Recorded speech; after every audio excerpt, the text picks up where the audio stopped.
DJ Pat got special restrictions to his, I guess his incarceration, his bonds and shit like that. He got a $2 million bond, but it's restrictions to that shit. They don't want him in contact with no felons and shit like that.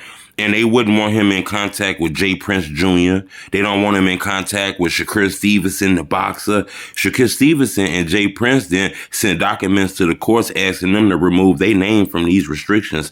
They don't want to be on them restrictions. A lot of people confused, Some people say, Junior got cases. He don't, that type of shit to get him in trouble. He can't be around felons. Some people say ain't no loyalty in this shit. He want to get his name, the fuck away from that shit. And some people say, he want his name off them conditions so he can be able to meet him and talk to him, It's some people saying Pat was protecting him. That's what some people were saying. Some people saying this shit ain't had nothing to do with JPrince Jr. He just got caught inside of this because he kept his mouth closed and he looked suspicious walking over Takeoff body. I'm not sure. We just know about the suspects as far as the case ain't came out. But I'm going to tell you, ain't really no loyalty in this shit. It kind of feel like ain't no loyalty in this shit. Asking the court to remove your name from that shit don't sound like they doing this in a good way. Sound like they don't want to be tied to this dude. In my opinion, I smell a RICO case. I think they know that the feds is looking at this case. This just ain't no state shit. Trust me, the FBI is looking at this. It has been several things have happened in Houston with mob ties, name tied to it and linked to it. Not saying they had anything to do with it, but it's a lot of shit going on. So I haven't been told that the feds has been watching JPrince Jr. I think he know that. I think anything that's bad that leads to murders or anything like that, he don't want his name linked to it. Because all you need is a link to get put in a RICO case. And I think JPrince Jr. got, people who've been in the business around him that been in this shit for a long time to understand that.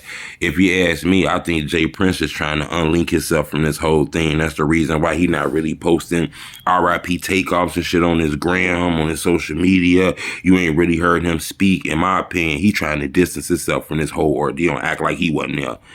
In my opinion, it's dangerous for him though, I think these guys got to move cautious. Don't get me wrong. They mob ties, but it's a lot of people love Takeoff.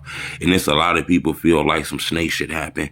A lot of people feel like Houston banded together. A lot of people feel like DJ Patty have all that money. Somebody tried to help him escape. Somebody tried to help him get away. His name wasn't on the blog sites and shit like that. So for this guy to be trying to leave and go to Mexico was kind of funny to me. That's what some people believe. Some people feel like these guys tried to help Pat. Now they trying to distance themselves from him. I don't think there's no loyalty in this shit, me personally, but I'm going to keep you updated on this. Subscribe to my YouTube channel. But news is coming out that JPrince Jr. don't want his name nowhere near them court documents. They got Pat name on it. That's crazy.